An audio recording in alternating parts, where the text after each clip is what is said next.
सलाम आदाब जय हिंद दोस्तों, मैं अली अब्बास वफ़ा और आप देख रहे हैं SNN चैनल पैगाम हक़। नाज़रीन, आइए सबसे पहले कोविड जैसी मौलिक बीमारी के ख़ात्मे के लिए बारगाह परवरदिगार आलम में दुआ करें। बिलखुसूस शियान अमीर कायनात शियान अमीरुल मोमिनीन हज़रत अली इब्न अबी तालिब अलैहिस्सलाम जो इस मरज़ में मुब्तला हैं, बहक़ शहज़ादी ज़हरा परवरदिगार उन्हें शिफा अता फ़रमाए और अपनी हिफाजत में रखे।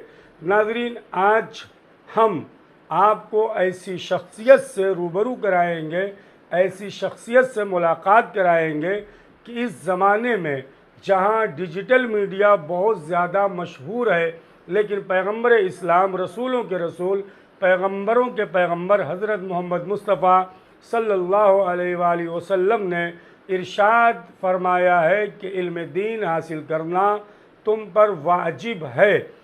आज के इस पुरआशोब ज़माने में जहाँ वालिदैन शिकायत करते हैं कि बेटा हमारा कहना नहीं सुनता, माँ शिकायत करती है कि बेटी हमारा कहना नहीं सुनती, भाई को भाई से तकलीफ़ है, बहन को भाई से तकलीफ़ है।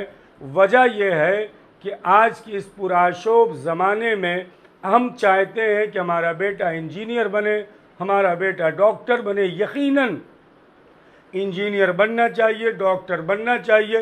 दुनियावी तालीम के साथ साथ ज़रूरी है कि आप अपने बच्चों को दीनी तालीम से रोशनास कराएं, अहले बैत अलैहिमुस्सलाम के जो उलूम हैं उन तक आप पहुँचाएँ। नाज़रीन, फ़ायदा ये होगा, कम से कम अगर आपका बच्चा दीनी तालीम हासिल करने के बाद आपके लिए कुछ नहीं करेगा, आपके इंतकाल के बाद, आपके मरने के बाद एक सूरह फातिहा ज़रूर आपको पढ़ेगा, कुरान की तिलावत ज़रूर करेगा और जब तक वो ज़िंदा रहेगा कुरान की तिलावत करता रहेगा, वालिदैन को उसका अज्र मिलता रहेगा। आइए नाज़रीन, इल्म दीन के हुसूल के लिए एक छोटा सा वाक़या आपकी खिदमत में पेश करता चलूँ। पैगम्बर इस्लाम हज़रत मोहम्मद मुस्तफ़ा सल्लल्लाहु अलैहि वसल्लम एक कब्रस्तान से गुज़र रहे थे। अपने सहाबियों से कहा कि यहाँ से तेज़ी के साथ गुज़र चलो। थोड़ी देर के बाद जब वापस आए तो पैगम्बर ने कहा रुक जाओ। सहाबियों ने सवाल किया, या रसूल खुदा, थोड़ी देर पहले जब यहाँ से हम गुज़र रहे थे आपने कहा तेज़ी से बढ़े चलो, क्या ऐसी वजह है कि अब जब हम वापस आए हैं तो आप कह रहे हैं कि यहाँ पर थोड़ी देर आराम कर लो। पैगम्बर इस्लाम हज़रत मोहम्मद मुस्तफ़ा सल्लल्लाहु अलैहि वसल्लम ने फरमाया कि जब हम इस कब्रस्तान से गुज़र रहे थे तो परवरदिगार आलम इस कब्र पर अज़ाब नाजिल कर रहा था, लेकिन जब हम वापस पलट के आए हैं तो अल्लाह की रहमत इस कब्र पर नाजिल हो रही है। फिर साहबी ने सवाल किया, या रसूल खुदा, एक घंटे के अंदर ये तब्दीली कैसे? तो पैगम्बर ने फरमाया, ये मैं अपने वालिदैन की खिदमत में पेश कर रहा हूँ कि अपने बच्चों को अहले बैत की तालीम से ज़रूर रोशनास कराएँ, दीनी तालीम ज़रूर से ज़रूर दें। पैगम्बर ने फरमाया, ये शख्स बहुत गुनहगार था, अज़ाब खुदा इस कब्र पर नाजिल हो रहा था और जब वापस आया तो रहमत परवरदिगार दुनिया में एक अपना फर्जंद बेटा छोड़ के आया था। आज उसका बेटा बोलने के लायक हुआ और माँ ने अपने बच्चे की उंगली को पकड़कर उस्ताद के सामने लेकर गई। दो जानू होकर बच्चा अपने उस्ताद के सामने बैठा। उस्ताद ने कहा कि बेटा कहो बिस्मिल्लाहिर्रहमानिर्रहीम। जैसे ही मासूम बच्चे ने अपनी ज़बान से कहा बिस्मिल्लाहिर्रहमानिर्रहीम, वैसे ही अल्लाह ने फरिश्तों को हुक्म दिया कि इस कब्र पर रहमत परवरदिगार नाजिल किया जाए। जैसे ही मासूम ने अपनी ज़बान से रहमान और रहीम परवरदिगार को कहा तो नाज़रीन, इस वाक़े से पता ये चला कि ये बच्चे भी आपकी मग़फ़िरत का, बुलंदी दरजात का ज़रिया बनते हैं आपके मरने के बाद। इसका मानी ये नहीं है कि आप अपने बच्चों को दुनियावी तालीम ना हासिल कराएं, यकीनन हासिल कराएं। साथ ही साथ दीनी तालीम अगर बच्चों के अंदर रहेगा तो वालिदैन की अज़मत क्या है, भाई की अज़मत क्या है, पड़ोसियों का क्या मामला है, रिश्तेदारों का क्या इज़्ज़त व वक़ार है, उनसे किस तरह से मुलाकात करना है, तमाम चीज़ें इस तालीम में मौजूद हैं। आज के इस पुराशोब ज़माने में जहाँ एक इंसान दूसरे इंसान को पहचानने के लिए तैयार नहीं है। अब आइए ऐसी शख्सियत से मुलाकात कराएं। मोहतरम समर साहब, आज के इस पुराशोभ ज़माने में उन्होंने तंजीम बहरुल उलूम लाइब्रेरी का एहतमाम मुमरा जैसे शहर में किया है। और अभी आप तस्वीरों में देखेंगे कि बहुत ज़्यादा किताबें यहाँ पे मौजूद हैं। जिसे भी पढ़ना हो, इल्म दीन हासिल करना हो, बाकायदा वो आए, यहाँ से अपनी किताबें भी वो ले जा सकता है, पढ़ के ला के दे। और बाकायदा स्टडी रूम भी है, आप बैठ के भी यहाँ पढ़ सकते हैं। सबसे पहले तो समर साहब, आपकी खिदमत में SNN चैनल के ज़रिए से सलाम पेश करता हूँ, मुबारकबाद पेश करता हूँ इस कार खैर के लिए जो आपने बेहतरीन काम अंजाम दिया है। और सवाल आपकी खिदमत में यही है कि आज के ज़माने में जहाँ एक इंसान दूसरे इंसान को पूछने के लिए तैयार नहीं है, कौन सी ऐसा वजह रही है कि आपने इस लाइब्रेरी तंजीम बहरुल उलूम का क़याम अमल में ले आए? अस्सलाम वालेकुम रहमतुल्लाहि व बरकातहू। मैंने ये सोचा कि हर दौर में इल्म की ज़रूरत पड़ती ही है, चाहे जितना भी मतलब वो तरक्की कर जाए। मिसाल के तौर पर आज ये लोग कहते हैं कि सारी चीज़ें जो है वो उसमें मौजूद है, मोबाइल के अंदर ये है वो सही बात है बिल्कुल। लेकिन उसके बावजूद भी कुछ लोग ऐसे होते हैं जो बग़ैर किताब देखे हुए उनको मज़ा नहीं आता है। जैसे मिसाल के तौर पर मजलिस होती है, तो ये फरमाते हैं कि जब तक मौलाना दिखाई नहीं देता है मजलिस का मज़ा नहीं आता है। इसी तरीके से जब तक इंसान खुद ब खुद मतलब खुद वो किताब को न देख ले, वो लाख उसमें मोबाइल में हो ये है वह, तो उससे उसको इत्मीनान ज़ाहिर नहीं होता है। और जाहिर सी बात है कि हुजूर सल्लल्लाहु अलैहि वसल्लम ने ये फरमाया कि तलबुल इल्म फरीदतुन अला कुल्li मुस्लिमिन व मुस्लिमात, यानी हर मर्द पर और औरत पर इल्म का हासिल करना ज़रूरी है। जैसे आप सुबह रिस्क के लिए तब तलाश रिस्क के लिए निकलते हैं और शाम में वापस आते हैं, यानी इसलिए कि ताकि हमारे घर वालों की परवरिश हो सके, यानी रिस्क के लिए आप निकल रहे। वैसे ही आपको इल्म के लिए भी आपको मतलब ज़रूरी है कि आप इल्म हासिल करें, चाहे इसके लिए आपको जहाँ भी जाना पड़े।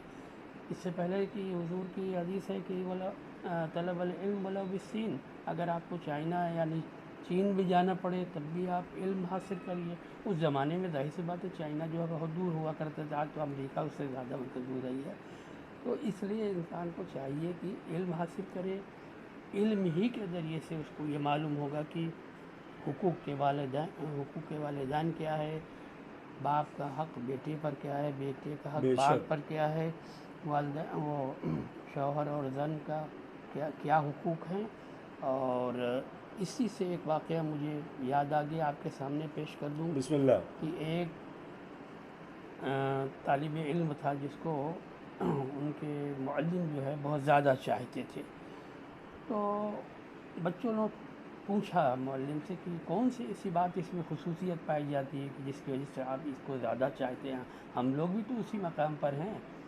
तो उन्होंने फरमाया कि अभी थोड़ी देर में आपको पता चल जाएगा मैं इसको क्यों चाहता हूँ।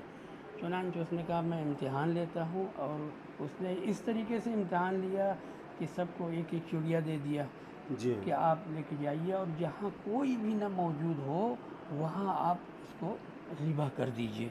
जी। चुनांचे बच्चे ही होते हैं। उन्होंने सोचा कि अलमारी के पीछे कोई मुझे नहीं देखेगा, कोई बाथरूम में चला गया, कोई कबाड़ के पीछे चला गया, कहाँ जहाँ जिसको जगह मिली वो चला गया, ये सोच कर कि कोई मुझे नहीं देख रहा है।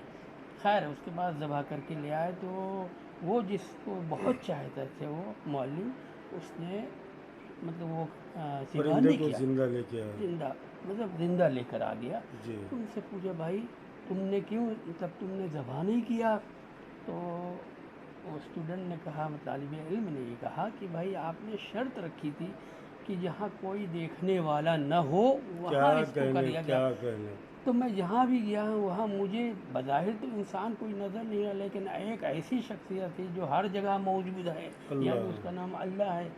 तो वो तो मुझे देख ही रहा है, क्या कहने तो से लिहाजा मैं उसको वजीफ़ा नहीं कर सका और मैं लेकर आ गया।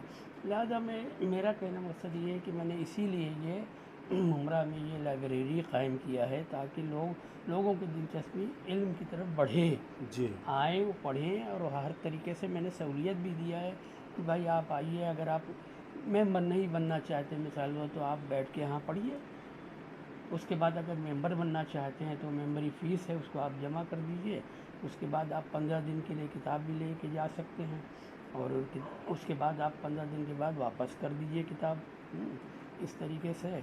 और अगर आपको मतलब कुछ ताउन भी करना है तो हमारे पास आयतुल्लाह सिस्तानी साहब का इजाज़ा भी है जी हाँ लाइब्रेरी के लिए। आप वैसे भी ताउन कर सकते हैं। ऐसा भी कुछ लोगों ने जो उनसे हो सका वो देते रहते हैं हमें, जी 1000 2000 जो भी होता है। जी तो इस तरीके से आप हज़ार से यही गुजारिश है कि आप लोग ज़्यादा से ज़्यादा आएँ, ताकि हमको भी मतलब ये लगे कि हाँ हमने जो किया है वो बेकार नहीं जा रहा है। यकीनन समर साहब, ये जो खिदमत आपकी है, अगर दुनिया ये कदर नहीं करेगी तो आपका जो वक्त का इमाम है, जो पर्दे गैब में है, वो इंशाअल्लाह ज़रूर से ज़रूर जो है वो आपकी मदद, वो आपकी नुसरत करेंगे, और अहले बैत अलैहिमुस्सलाम आपकी मदद करेंगे। उस कार खैर के लिए आपको अजर अज़ीम भी देंगे। आखिरी सवाल ये था कि ये लाइब्रेरी किसके नाम से आपने मौसूम किया, किसकी कोशिश की बिना पर, और इस लाइब्रेरी में किन किन ज़बानों पर, अगर हो सके तफसीलन शॉर्ट अल्फाज में, शिया किताबों के साथ साथ क्या सुन्नी किताबें भी हैं, इंग्लिश, गुजराती, हिंदी, सियासत, उर्दू में है? जी नहीं, यहाँ तक ताल्लुक़ है किताबों का, तो इस वक्त हमारे पास जो है 3000 किताबें मौजूद हैं, हर ज़बान में है। अरबी जी में है, फ़ारसी में है, उर्दू में है, हिंदी में है, गुजराती में है, इंग्लिश में है। जी इतनी ज़बानों में है, और हर किस्म की किताब हमारे पास मौजूद है। ये नहीं कि सिर्फ हमारी शिया हज़रात की, अहले सुन्नत की भी कुल्लियात जितनी भी है, जितने उनके शुअरा कराम हैं उनकी है। सही बुखारी, सही मुस्लिम है, सुनन इब्ने दाऊद मांझा वो भी हमारे जी पास जी मौजूद है। शरह नजुल बलागा है, वो हमारी किताब वो भी आके पढ़ सकते हैं आप? हाँ हाँ, वो भी आके पढ़ सकते हैं। उसमें आम ऐसे भी मैंने एक पर्चा निकाला था, उसमें कहा था कि बिला तफरीक़ मिल्लत, मतलब कोई भी आके यहाँ पढ़ सकता है। ऐसा नहीं कि सिर्फ यही के लिए मैंने किया है, कोई भी मेंबर बढ़ सकता है। और हमारे यहाँ एक हैं जो बोरी हैं, जिनको बहुत दिलचस्पी है, वो बाकायदा मतलब आते हैं और किताब लेकर जाते हैं, और 14वें दिन वो वापस आके दे देते हैं कि अल्हम्दुलिल्लाह। हाँ कि आप दूसरी किताब लेके जाऊंगा। तो इस तरीके से मतलब है, आज भी ऐसे लोग हैं कि जो मतलब इल्म हासिल करना चाहते हैं, या मतलब देखना चाहते हैं कि हाँ क्या है क्या नहीं है वो। मुमरा के मोमिनीन, मुमरा के लोगों से आपकी क्या गुजारिश है ये लाइब्रेरी के क़याम के बाद? मुमरा से ये गुजारिश है कि बस अगर आपके पास वक्त हो, अगर डेली नहीं आ सकते हैं तो हफ्ते में एक दिन आइए, और आके कम से कम देखिए। तो कुछ लोग हैं जो ये सुनते हैं कि हाँ लाइब्रेरी खुली है, लेकिन जब यहाँ आते हैं देखते हैं तो उनको पता चला, हाँ कहते हैं हाँ बहुत अच्छी, मैं तो समझता था ऐसी ही होगी लाइब्रेरी। तो इसलिए मैं कह रहा हूँ जब आप यहाँ आएंगे तो मालूम हो गया। हमारे मामू जो थे अल्लामा ज़ीशान हैदर जवादी, जी उन्होंने हमेशा यही कहा कि कुछ जो भी चीज़ हो उसको इतनी अच्छी बना दो जी कि लोग इसी बहाने उसको देखने के लिए आएँ। अगर जज़ाकल्लाह। मस्जिद है तो इतनी अच्छी तरीके से सजा दो ताकि वो देखने आए, तो देखने के बाद कहें चलो अब यहाँ तक आ गए हैं तो दो तो रकात दो नमाज रकात भी पढ़ लें। नमाज भी पढ़ जज़ाकल्लाह, लेते हैं। अल्लाह उनके उस दर्जात लिहाज से बढ़ाए। हाँ बस अल्लाह उनकी मग़फ़िरत करे, उनके दर्जात को बुलंद करे। और ये हमारे वालिद साहब जो हैं, उन्होंने उनकी मतलब मेहनत से, उनके ताउन से ये लाइब्रेरी कायम हुई। खुदा उनको भी जवार रहमत अता फरमाए। इलाही आमीन। खुदा SNN चैनल की भी दुआ यह है कि परवरदिगार इनके मरहूम के दर्जात को बुलंद फरमाए, मग़फ़िरत फरमाए। ये देखिए मिंबर जो इस लाइब्रेरी के हैं, इस तरह से बाकायदा आपका यहाँ पे नाम लिखा जाता है। आज SNN चैनल यहाँ पे तशरीफ़ आया तो समर साहब के लिए भी हम शुक्रिया अदा करते हैं। बाकायदा उन्होंने SNN चैनल की का इस्तकबाल किया, मेहमान नवाजी किया। और साथ ही साथ मैं मोहतरम समर साहब से गुजारिश और करना चाहूँगा। जी ये देखिए, ये भी एक आप यहाँ पे लिखा हुआ है, जिन्होंने किताबें दी। जो किताब यहाँ पे लेके गए हैं। SNN चैनल भी आपसे जिन्होंने किताबें दिया हैं, जी ये वो हजरात हैं, अगर आपके पास कुछ किताबें हैं, आप अपने घर में रखे हुए और नहीं पढ़ते, यहाँ पे लोग आ रहे हैं, तो बाकायदा समर साहब ने देखिए नाम के साथ जिन लोगों ने किताबें दिया हैं और जितनी किताबें दिया हैं, 18 किताबें जो हैं, उसके बाद 60, 102, 12, 77, और बाकायदा ये नाम है कि जिन लोगों ने किताबें दिया हैं उसको भी कौसर जैदी साहब ने यहाँ पर बाकायदा जो है ये लिखा हुआ है। इधर आप किताबें देख लें, उर्दू हैं, अंग्रेज़ी हैं, इंग्लिश है, गुजराती है, ये तमाम किताबें यहाँ पे मौजूद हैं। SNN चैनल तंजीम बहरुल उलूम के रुहरमा मोहतरम समर साहब से एक गुजारिश और है कि साथ ही साथ जहाँ पर आपने लाइब्रेरी का क़याम किया है, कोशिश करें कि हफ्ते में एक दिन किसी न किसी मुअल्लिमा का यानी ख़वातीन के क्लासेस का भी यहाँ पर एहतमाम किया जाए, और साथ ही साथ हफ्ते में कम से कम एक दिन किसी न किसी आलिम दीन को भी बुलाया जाए, कभी डॉक्टर हजरात को बुलाया जाए, कभी प्रोफेसर को बुलाया जाए। खुदा ने अगर चाहा और समर साहब ने मेरी बात पर गौर किया तो ये सिलसिला बहुत जल्द यहाँ पर शुरू हो जाएगा। नाज़रीन, इसी तरह देखते रहें SNN चैनल। मैं अलीब्बास वफ़ा अपने कैमरामैन ज़ीशान के साथ अब आपसे चाहूँगा इजाज़त। खुदा आपको अपनी हिफाजत में रखे। चैनल को सब्सक्राइब करना न भूलें। वस्सलामु अलैकुम वरहमतुल्लाहि वबरकातुहू।